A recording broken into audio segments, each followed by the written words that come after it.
All right, Shabbos, say good morning. Good morning. Let us begin. We are going to. So we are effectively one day behind. So Meretz Hashem, today hopefully we'll catch up a little bit. Meretz Hashem. All right, Yantiv. I guess we'll figure out what's going to be on Yantiv.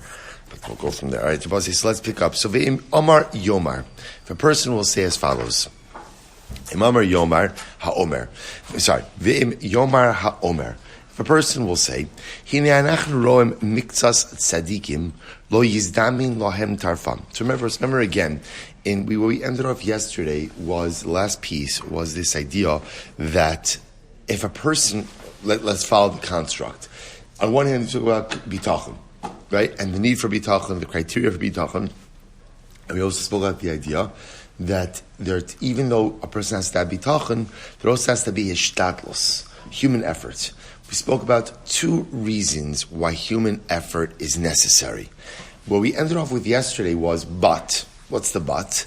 But there are some people who are so righteous and so holy that they don't need hishtadlus. In other words, the reasons which apply for hishtadlus, to see if a person is going to be committed to the ways of HaKadosh Baruch Hu, or a second reason, to go ahead and make sure that a person effectively stays out of trouble. Because there are some people who are on such a lofty and spiritual level that they don't need these reasons for hishtadlus. So because of that, HaKadosh Baruch Hu provides their parnasa, even without the hishtadlus. Okay, so now we pick up. Vim Amar Yomar. Yomar HaOmer. A person might say, Hine anachnu roem miktsas tzadikim lo yizdamin lehem tarfam, ela acharei amal v'hayegia, v'rabim me'anshe haveros b'shalva v'chayim b'tov b'neimim. So now says the Mechaber, but people will ask the $1 million question, and what's the $1 million question? But there seem to be in life many righteous people who struggle, who in fact have to put in all of the hishtadlos, have to put in all of the effort, right? And then maybe sometimes they go out and they find parnasa. And conversely, there are some very wicked people who seem to stumble across parnasa, right? Seem to stumble across their needs with very little effort, and yet they enjoy incredible success. So I will say, this in general, whenever we learn hashkafa, right? Because remember again, so Shaar Habitachon, so one can make the argument that Mesilas Yesharim was Musar. Shaar Habitachon is hashkafa. It's hashkafa. The challenge always with hashkafa is you learn it in the abstract and then you try to apply it to life. And sometimes it's hard to see how real life reconciles with some of the abstract concepts. So here the Mechaber is going ahead and highlighting this collision. On one hand, we created a theoretical construct. And now the problem is that the theoretical construct was that a person could be so righteous and so pious and so lofty and so pure that they get their parnasa, they get everything they need without effort. The problem is, when you apply that to the real world, we find many righteous people who struggle immensely, don't find their need, and yet conversely, many wicked people who, Baruch Hashem, although leading a life which is in conflict with the will of God, yet Baruch Hashem seem to enjoy a very good material life. How do you reconcile that? He says, "Nomar ki kvar kadmu hanavim v'chasidim lach kral izayyin."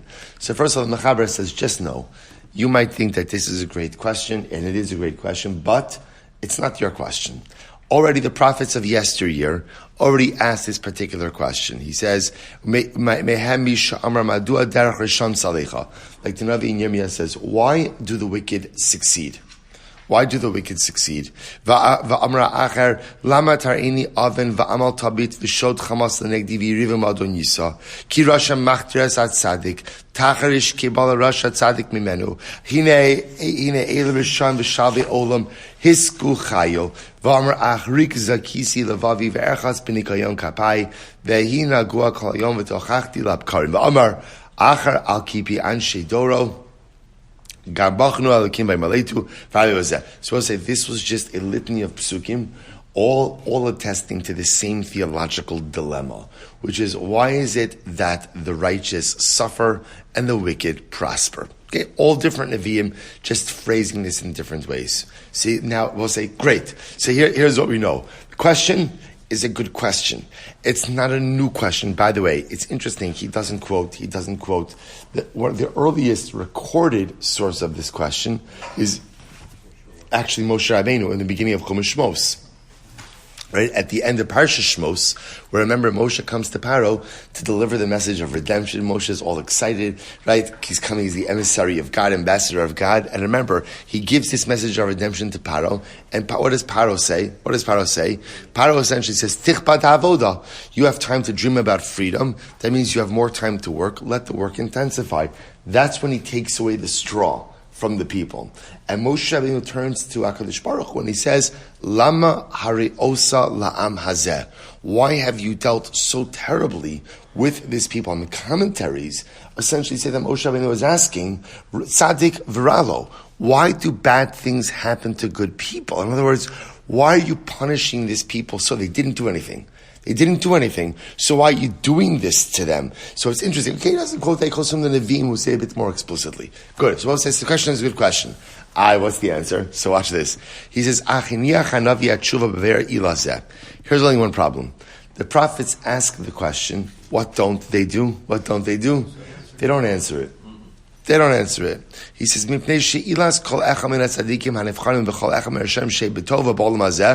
Zulas Ilas Ha'acher.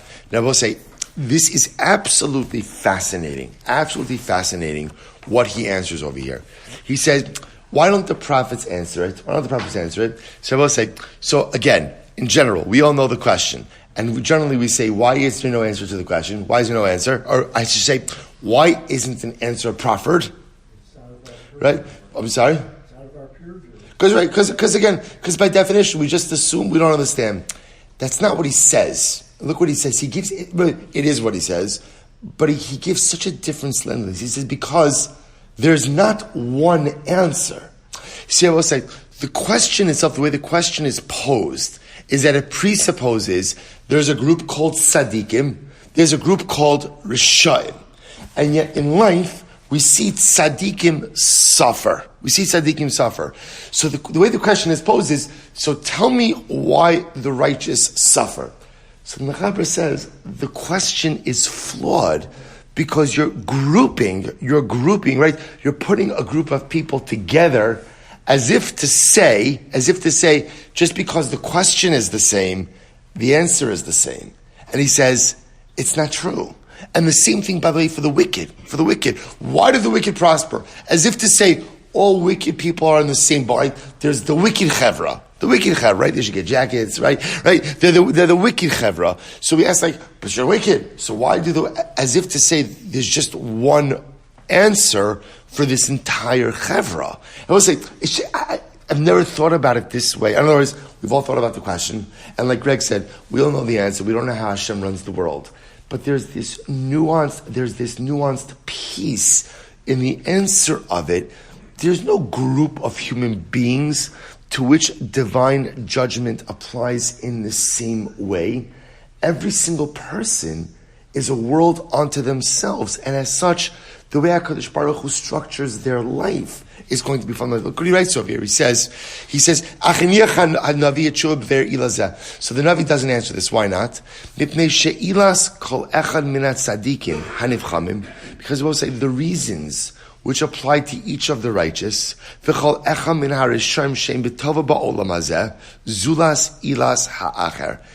same reason every single tzaddik suffers is different. And the same reason why every wicked person who prospers is going to be different. L'chein, will say that's why the Navi can't give an answer. It's not big. I will say there is an answer, by the way, and in fact, it's actually pretty incredible. The Mechaber is going to advance a number of suggestions as to why the righteous suffer and the wicked prosper. He's going to actually suggest some answers. But the reason why the Navi just can't go ahead and give an answer to all of this is because there's not one answer. It's so profound. Therefore, what the Torah does give an answer, right? What's the answer? Right? So what's the answer? The answer is there are hidden things that are within the purview of HaKadosh Baruch Hu and revealed things that are within our purview.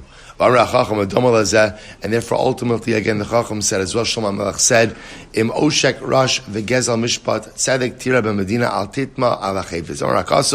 Hatzur Tamim Pa'alo Kikol Drachav Mishpat. Shabbos say, the Torah does give an answer. What's the answer the Torah gives?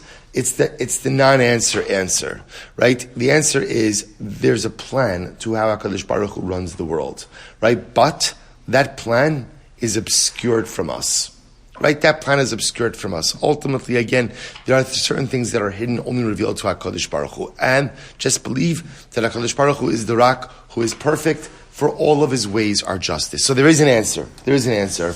But Lamais, again, the answer is often beyond our paragraph. We'll say, let's go a little bit weiter. Ve'im kol zeh, re'isi leva'er be'inyan hazeh. So we'll say, this is incredible. And this really, really gets very exciting. I have to figure out what we're going to do about this over Yontiv. Okay. All right. So I'll say, so fine. So listen to this. So the answer is very exciting, right? What's the answer? See, he says, I want to explain about this a little bit. So I will say, so right, so he says, Mashiyya bo ma'at haspaka va'omer, ki aponim asher ba'avurim yumana me'atzadik is damnus tarfo ad shitrach alavi bachin bo. So I will say, so first of all, over here he says as follows. He says, don't think that there aren't reasons associated with this. There are reasons. In other words, so I will say, here's sometimes, let me just take a step back here for just a second. I will say, when bad things happen, is there a reason why bad things happen? Is there a reason? Of course. So I say the whole chap in this world is there's nothing that is random. The challenge is trying to go ahead and understand why bad things happen. And I will say it's a double challenge, right? Challenge number one is trying to understand something, Challenge number two is understanding that you yourself may never actually understand what the true reason is. So we kind of live in this tension in Yiddishkeit. So let's play this out. Let's say, again, Chas v'shalom, something bad happens to me. And I will say, what's my avoda? What's my avoda? Right, what am I supposed to do with it? So the truth is, the Gemara says something bad happens to you, yifashvesh b'masov. Introspection. I will say, there's also this very interesting dialectic, right? Because what happens, if let's say something bad happens to your friend, right? What's the one thing you should never say to your friend? Right? What'd you do, right? Right? You should really introspect, right? You should really assess for introspection.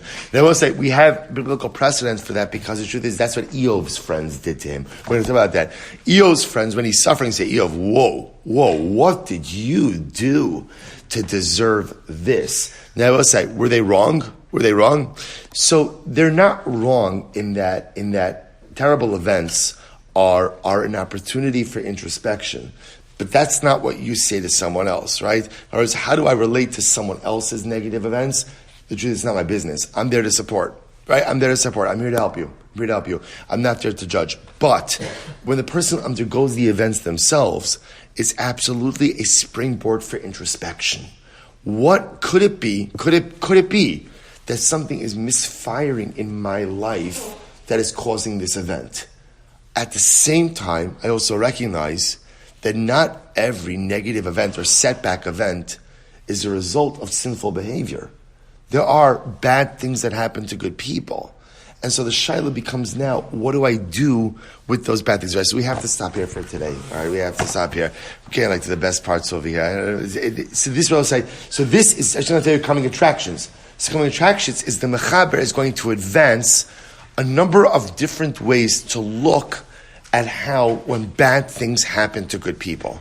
What could possibly be the divine plan for why HaKadosh Baruch Hu visits misfortune upon even perfectly righteous, no one's perfectly righteous, but righteous people, Meretz Hashem, coming attractions tomorrow, Shkoyach.